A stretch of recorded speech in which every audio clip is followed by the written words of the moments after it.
Hello everyone, आप सभी का दी इन पे स्वागत है। आज की इस वीडियो के अंदर हम एक बायोग्राफी कवर करने वाले हैं ओशो रजनीश की। दोस्तों, ओशो रजनीश को एक आध्यात्मिक गुरु के तौर पर पूरे विश्व भर में जाना जाता है। इनका जीवन जो रहा है वो बहुत ज़्यादा विवादास्पद रहा है। विवादास्पद कहने का मतलब ये है दोस्तों कि इनके जीवन में बहुत सारी कंट्रोवर्सी रही है, ठीक है। और कंट्रोवर्सी किस प्रकार की, तो इन्होंने अलग अलग धर्मों के ऊपर में, समाजवाद के ऊपर में, ठीक है, रूढ़िवादी तकियानुसी सोचों के ऊपर में, गांधीवाद के ऊपर में, ठीक है, और हर धर्म के ऊपर में, बुद्धिज़्म हो चाहे क्रिश्चियन हो, ठीक है, इस्लाम धर्म हो, हर धर्म के ऊपर कहीं ना कहीं पे उन्होंने तीखे कटाक्ष किए हैं, ठीक है, जिसके कारण से इनका जीवन बड़ा ज़्यादा विवादास्पद रहा है। इनको इंडिया के अंदर में सेक्स गुरु के तौर पे भी जाना जाता है, ठीक है, जो मतलब सेक्स गुरु के तौर पर इनका एक छवि बना दी गई थी इंडिया के अंदर में। और दोस्तों, इनको 21 कंट्रियां, सोच रहे हो, आपने ये डायलॉग सुना होगा कि डॉन को 21 देशों के मुल्क की पुलिस तलाश कर रही है, तो सेम इनके साथ भी ऐसा ही कुछ हुआ। तो यहाँ पे तलाश नहीं कर रही थी, 21 देशों ने इनको अपने कंट्री के अंदर में घुसने से मना कर दिया कि आप हमारी कंट्री में अलाउ नहीं हो, बिल्कुल भी आपको आना मना है, ठीक है। इस तरह से 21 देशों की कंट्रियां, सोचने वाली बात है कि 21 देश से क्या दुश्मनी एक सिंगल व्यक्ति की। तो रीज़न ये था दोस्तों कि जो इनकी विचारधारा थी उसमें लोग बहुत जल्दी अट्रैक्टिव हो जाते थे, बहुत ज़्यादा अट्रैक्टिव इनकी सोच थी और लोग इनकी तरह खींचे चले जाते थे, ठीक है। तो जिसके कारण से उन देशों को ये डर था कि अगर ओशो रजनीश हमारे यहाँ पर भी आते हैं तो वहाँ पे क्या होगा, बहुत बड़ा परिवर्तन देखने के लिए मिलेगा। किस प्रकार का, तो इनके फैन फॉलोइंग में बूस्टअप आएगा, बढ़ेगा, ठीक है, क्योंकि इनकी जो विचारधारा थी लोग बहुत ज़्यादा अट्रैक्ट होते थे और मॉडर्न विचारधारा के थे, ठीक है। वो ये नहीं कहते थे कि संन्यास लेने का मतलब आप घर परिवार सब कुछ छोड़ दो। उनका ये मानना था कि संन्यास लो पर अपनी जिम्मेदारियों से मुंह मत मोड़ो, ठीक है। हमारी माइंड में संन्यास का मतलब क्या होता है कि घर परिवार बीवी बच्चे सब कुछ अपनी जिम्मेदारी को त्यागो, जंगल में जाके बस जाओ, ये हमारा संन्यास है। पर ओशो रजनीश का मानना था कि संन्यास का मतलब ये नहीं है कि जो आप त्याग कर घर जा रहे हो तो आप मतलब भाग गए ना, अब अपनी जिम्मेदारियों से भाग रहे हो। आपने अपनी जिम्मेदारी को कहाँ फॉलो किया, कहाँ निभाया अपनी जिम्मेदारी को, तो भागना हुआ, तो वो संन्यास नहीं है, ठीक है। संन्यास का मतलब है अपनी जिम्मेदारियों को निभाओ, उसके साथ साथ आप अपने आध्यात्मिक चीज़ों के लिए बढ़ो, ठीक है। इनकी जो विचारधारा है कहीं कहीं बहुत ज़्यादा अच्छी भी हैं, कहीं कंट्रोवर्शियल भी रही है, तो उसके बारे में हम डिटेल में आज समझेंगे, ठीक है। तो स्टार्ट करते हैं दोस्तों आज की बायोग्राफी ओशो रजनीश की, ठीक है। सबसे पहले दोस्तों, अगर आपके पास कोई सजेशन हो इस वीडियो से रिगार्डिंग, किसी भी वीडियो के रिगार्डिंग, तो आप मुझे @विश्वजीत नब या @DE नब पर मुझे सजेस्ट कर सकते हैं, ठीक है। फेसबुक, इंस्टाग्राम, ट्विटर और टेलीग्राम पे मुझे फॉलो कर सकते हैं। टेलीग्राम का ग्रुप ज्वाइन कर लीजिए दोस्तों, DE नब के नाम से भी है और विश्वजीत नब के नाम से भी है, जहाँ पर दोस्तों आपको सभी वीडियो की PDF मिल जाएंगी। किसी और वीडियो का सजेशन देना चाहें तो आप हमें दे सकते हैं। और यहाँ पर हमारे सोशल मीडिया प्लेटफॉर्म पे फॉलो करके ये फ़ायदा रहता है दोस्तों कि आने वाले समय में जो भी वीडियो रिलेटेड अपडेट होता है आपको टाइम टू टाइम मिलता रहेगा। स्टार्ट करते हैं दोस्तों आज की वीडियो। तो सबसे पहले दोस्तों हम बात करें ओशो की, तो ओशो का मूल नाम जो था रजनीश था, ठीक है। ऐसे तो रजनीश उन्होंने बाद में ऐड किया, तो उनका जो मूल नाम जन्म के समय में जो नाम था चंद्रमोहन जैन, वो जैन परिवार से बिलोंग करते थे। 11 दिसंबर 1931 में उनका जन्म होता है और वो उनकी जो मौत होती है वो 19 जनवरी 1990 को हो जाती है। इन्हें भगवान श्री रजनीश, ओशो रजनीश या केवल रजनीश के नाम से जाना जाता है, ठीक है। एक भारतीय विचारक, धर्मगुरु और रजनीश आंदोलन के नेता थे, ठीक है। इन्होंने पूरे भारत के अंदर में यात्रा करी, भाषण दिए, ठीक है, और रजनीश आंदोलन का शुरुआत करा, ठीक है, जिसके अंदर में कई सारे लोगों ने मतलब इनसे जुड़े, बहुत सारे लोग जुड़े और एक विवादास्पद वहाँ पे टिप्पणी शुरू हुई, जिसके बाद इनको सेक्स गुरु के तौर पर पूरे भारत के अंदर में विख्यात कर दिया गया। अपने संपूर्ण जीवन काल में आचार्य रजनीश एक विवादास्पद, रहस्यदर्शी गुरु और आध्यात्मिक शिक्षक के रूप में देखा गया, ठीक है। ये आध्यात्मिक शिक्षक तो थे पर एक बहुत ज़्यादा विवादास्पद इनका जीवन काल रहा है। अब विवादास्पद होने का कारण क्या है दोस्तों, अगर हम उसकी बात करें तो ये धार्मिक रूढ़िवादी और बहुत कठोर आलोचक थे। जो धर्म को लेकर मतलब रूढ़िवादी सोच थी, छोटी सोच थी, उसको लेकर बहुत ज़्यादा एक तीखे कटाक्ष करते थे, आलोचना करते थे उसकी, जिसके कारण से ये विवाद में फंसते चले गए। और ये ताउम्र मतलब पूरी उम्र जब तक जिंदा रहे तब तक ये विवादों में ही रहे, ठीक है। मरते समय भी विवादों के साथ ही रहे और मरने के बाद इनकी फैन फॉलोइंग और ज़्यादा बढ़ी है दोस्तों। 1960 के दशक में उन्होंने पूरे भारत में एक सार्वजनिक वक्ता के रूप में यात्रा की। वे समाजवाद, महात्मा गांधी और हिंदू धार्मिक रूढ़िवादी के प्रखर आलोचक रहे। अब यहाँ पे बात करें दोस्तों महात्मा गांधी का, स्पेशली मैं बात करूँ तो महात्मा गांधी के विचारों को भी वो कई जगह नकारते हैं। किस तरह के विचारों को? तो महात्मा गांधी ये कहते हैं कि गीता को मानते हैं, भगवत गीता को मानते हैं, जिसको कृष्ण जी ने बोला था। ठीक है, आपने महाभारत देखा होगा, भगवत गीता। तो गांधी जी के विचारों में भगवत गीता को माना जाता है कि भगवत गीता है, भगवत गीता में जो बातें कही गई हैं सब सही है, अच्छी है और उपयोगी है, ऐसा कहा जाता है। तो ओशो रजनीश कहते हैं कि गांधी जी अहिंसक हैं, वो कहते हैं कि लड़ाई झगड़ा नहीं करना चाहिए, पर वो भगवत गीता को मानते हैं।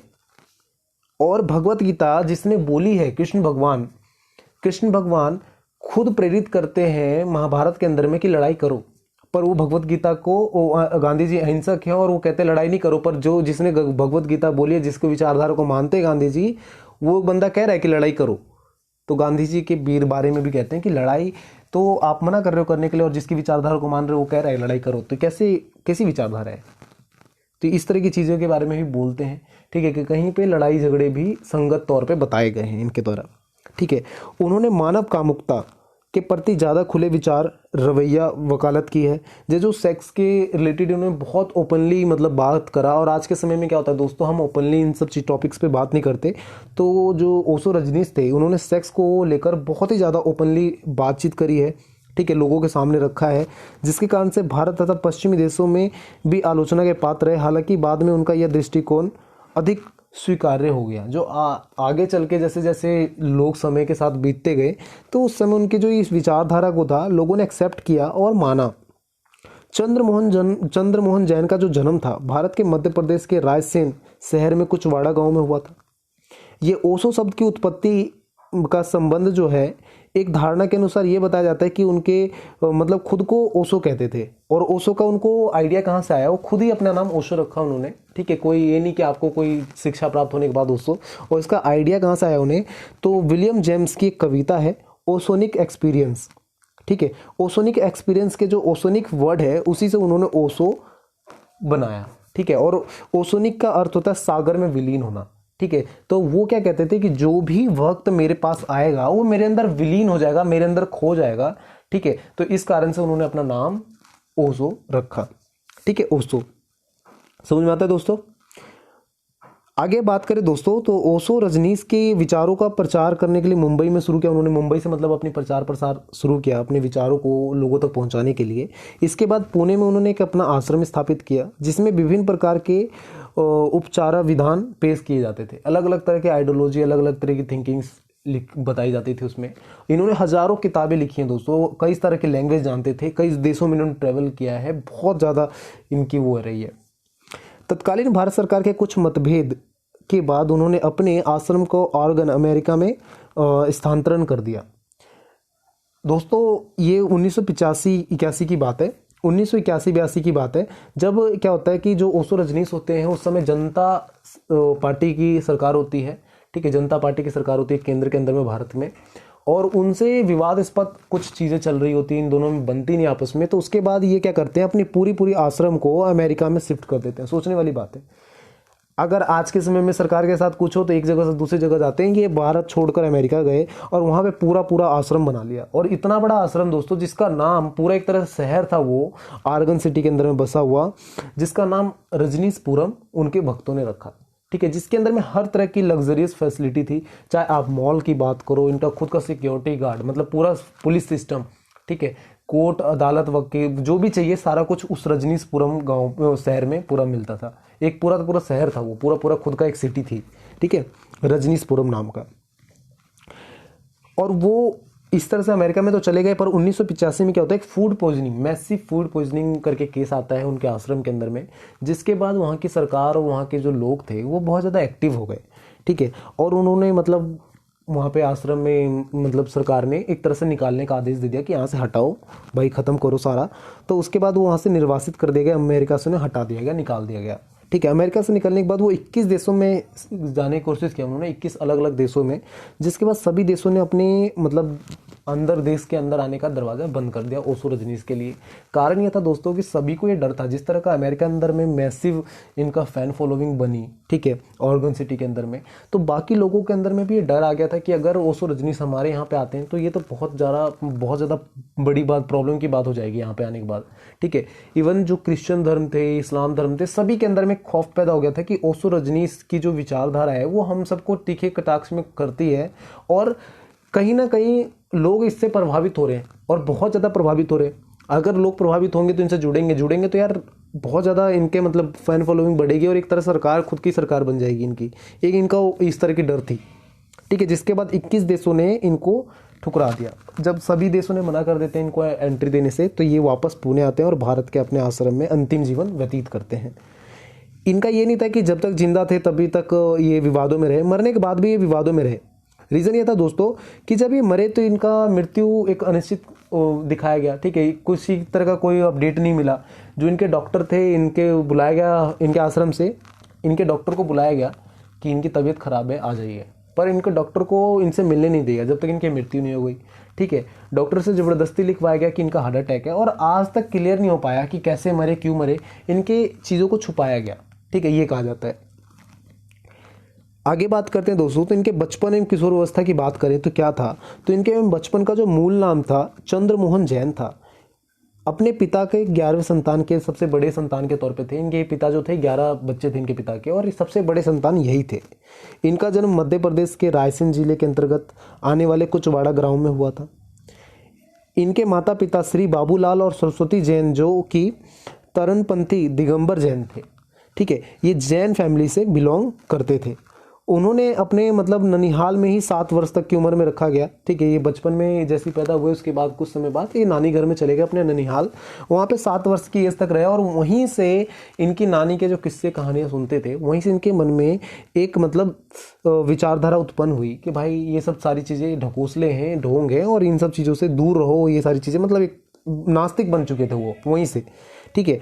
और नॉर्मली क्या होता है, जिसके अंदर में भी जिस तरह की सोच होती है दोस्तों, बचपन से दिखने लग जाती है। तो रजनीश का बचपन में बहुत गंभीर और सरल स्वभाव के थे, उतने ज़्यादा अट्रैक्टिव नहीं थे, ठीक है। शासकीय आदर्श उच्चतर माध्यमिक विद्यालय से उन्होंने पढ़ा, ठीक है। विद्यार्थी काल में रजनीश ने एक विरोधी प्रतिवृत्ति के व्यक्ति हुआ करते थे, जिसके परंपरागत तरीके नहीं भाते थे, जो मतलब तौर तरीके पहले से चले आ रहे रूढ़िवादी सोच है, तरीके हैं, परंपरागत तरीके हैं, ठीक है, वो उनको फॉलो नहीं कर पाते थे, ठीक, उनको अच्छे नहीं लगते थे।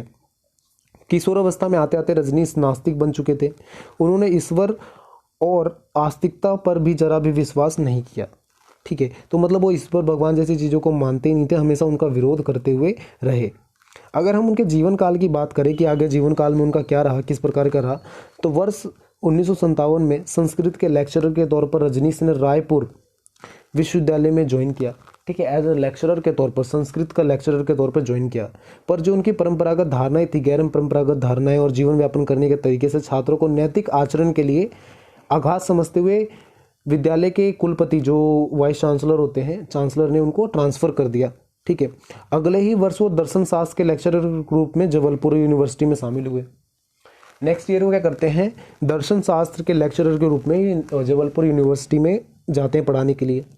इस दौरान भारत के कोने कोने में जाकर वो गांधीवादी समाजवाद पर भाषण दिया, और वो अब तक आचार्य रजनीश के नाम से अपनी पहचान स्थापित कर चुके थे। जब उन्होंने पढ़ाने का कोशिश किया लेक्चरर के तौर पर, तो उनको उतनी ज़्यादा जो उनकी विचारधारा थी, उनके रहन सहन तरीका था, वो लोगों को मतलब डर सा लगने लगा था कि इनके विचारों से बच्चों के ऊपर गलत प्रभाव ना पड़े, ठीक है। जो इस कॉलेज के और अलग अलग समाज के लोगों को ऐसा फील होने लगा था। तो पता है नॉर्मली क्या होता है दोस्तों, जब आप समाज से हटकर कोई चीज़ें बोलते हो तो बाकियों को डर लगने लगता है कि उनकी वैल्यू ख़त्म ना हो जाए, ठीक है, उनकी जो सोच है, तकियानुसी विचारधारा है, वो कहीं उनको प्रभावित ना करे। तो जिसके कारण से आपके ऊपर मतलब आघात होते हैं, ठीक है, आपके ऊपर हमले होते हैं, और हमले कई तरह के होते हैं, ये नहीं कि आपको फिजिकली आके मार रहे हैं। तो इस तरह से उनको हटा दिया गया, स्कूल से, कॉलेज से हटा दिया गया। उसके बाद उन्होंने मतलब अपनी जाकर अलग अलग जगह जाकर अपना प्रचार प्रसार किया। अब इनके बारे में बात करें दोस्तों, तो ये शुरू से ही विवादों में रहे, कभी भी इनका जीवन ऐसा नहीं था कि शुरू से चल रहा है और वो दोस्तों ये इनके बारे में ये बायोग्राफी करवाने के लिए मैंने बहुत बार ट्राई किया था कि कभी मैं आपको ओशो रजनीश की बायोग्राफी पढ़ाऊंगा। रीज़न ये था दोस्तों कि इनकी बायोग्राफी जब आप पढ़ोगे सही से टाइम से देख के पढ़ोगे, ये तो मैंने छोटी सी आपको स्टोरी सिर्फ सुना दी है कि ये बायोग्राफी ऐसी ऐसी रही है, पर अगर आप इनका टाइम देकर सही से बायोग्राफी पढ़ोगे तो बहुत सारी लर्निंग इनमें छुपी हुई है। इनकी एक आइडियोलॉजी मुझे बहुत अच्छी लगी दोस्तों, मतलब बहुत ही ज़्यादा अच्छा लगा। क्या था आइडियोलॉजी इनका? दो तरह के ग्रुप होते हैं, एक होता है अमीर, ठीक है, एक होता है गरीब। अब लोगों का क्या कहना है कि इनका मानना ये है कि जो गरीब है, ठीक है, अगर वो गरीबी में खुश रहना सीख गया तो कभी आगे बढ़ ही नहीं सकता। तो आपको क्या करना होता है, गरीबी से दूर होने के लिए आपको उसके लिए स्ट्रगल करना होता है, ठीक है। आपको अपने आप को सेटिस्फाई नहीं मानना होता कि यार जितना कमा रहा हूँ उतना ठीक है, इतना पेट भर रहा है बहुत है। जैसे ही आपने ये सोचा कि यार मैं 4 रुपये कमा रहा हूँ, 4 ही रुपये मेरे लिए काफ़ी है, पेट तो भर ही रहा है, चल रहा है जीवन, तो आप आगे नहीं बढ़ सकते।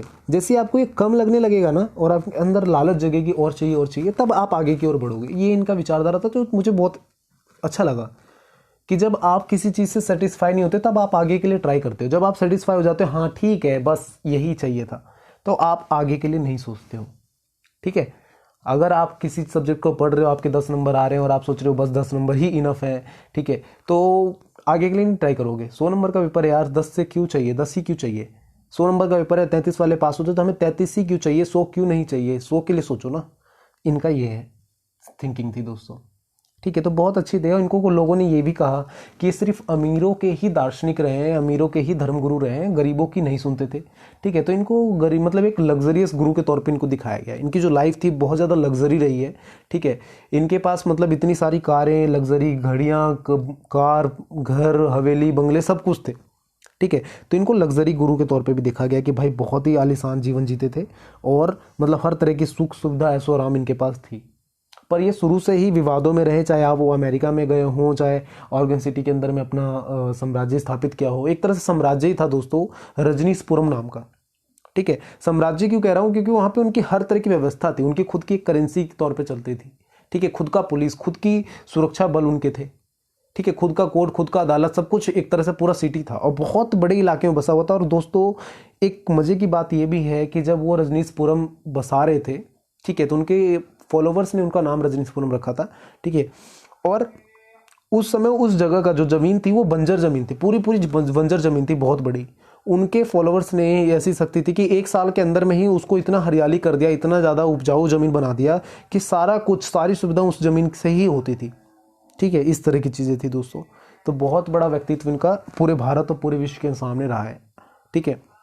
ये दोस्तों अगर आपके पास कोई सजेशन हो मेरे लिए, यूट्यूब चैनल के लिए मेरे, ठीक है, तो आप हमारे @DINAB पे जाके दे सकते हैं, जहाँ पे फेसबुक, इंस्टाग्राम, ट्विटर, टेलीग्राम पर ज्वाइन करके आप डायरेक्टली कमेंट करके या कुछ भी कैसे भी करके दे सकते हैं। इवन दोस्तों अगर आपको हर वीडियो अच्छी लगी है तो लाइक शेयर सब्सक्राइब जरूर करें, और लगता है इस वीडियो के अंदर में कुछ मैसेज है तो अपने दोस्तों तक शेयर करें। आपके दोस्तों को अगर लगता है, आपको लगता है कि ज़रूरत है उस फ्रेंड को भी, तो उसको भी शेयर करें, उसको भी सीखने के लिए कुछ चीज़ें मिलेंगी, ठीक है। तो ज़रूर शेयर करें और हमारे यूट्यूब चैनल को ज़रूर सब्सक्राइब करें दोस्तों। और आपके एक सब्सक्राइब से हम मोटिवेट होते हैं कि और वीडियो बनाएं, ठीक है, और अच्छे से हम वर्क करें और मेहनत करें जिससे आपको कुछ सिखा पाएँ हम अच्छे से, ठीक है। तो thank you for watching me, thank you for listening me, bye bye, all the best, take care friends.